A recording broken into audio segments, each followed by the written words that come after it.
అందరికీ నమస్కారం. ఎలా ఉన్నారు? చంద్ర భగవానుడు శని భగవానుడు కలయిక వల్ల పునర్భదోషం ఏర్పడుతుంది. చంద్ర భగవానుడు శని భగవానుడు కలయిక వల్ల పునర్భదోషం ఏర్పడుతుంది.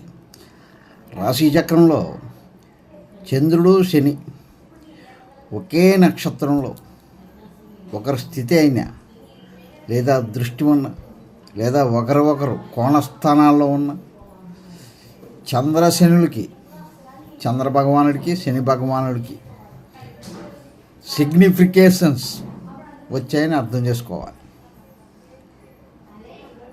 ప్రైవేటు ప్రభుత్వ రంగ సంస్థల్లో పనిచేసే వారికి ఉద్యోగరీత్యా పదోన్నతి అంటే ప్రమోషన్ల కోసం చేసే ప్రయత్నాల్లోనూ ఈ శని యొక్క ప్రభావం వల్ల ప్రయత్నాలు విఫలమవుతూ ఉంటాయి.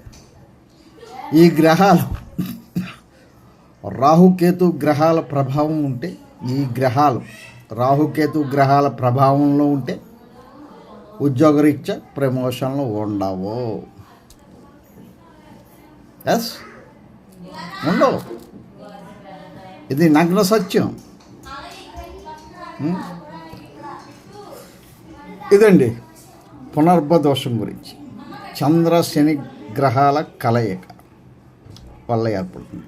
దయచేసి మన ఛానల్ని ఒక లైక్ చేయండి. అదేవిధంగా సబ్స్క్రైబ్ చేసుకోండి. సబ్స్క్రైబ్ చేసుకుంటే నేను పెట్టే ప్రతి వీడియో కూడా మీకు నోటిఫికేషన్ రూపంలో వస్తుంది. తద్వారా నేను పెట్టే ప్రతి వీడియోని మీరు వీక్షించడానికి అవకాశం ఏర్పడుతుంది. కాబట్టి ఒక లైక్ చేయండి. అదేవిధంగా సబ్స్క్రైబ్ చేసుకోమని కోరుకుంటూ సెలవు తీసుకుంటున్నాను. సర్వే జన సుఖినో భవంతు. లోక సమస్త సుఖినో భవంతు.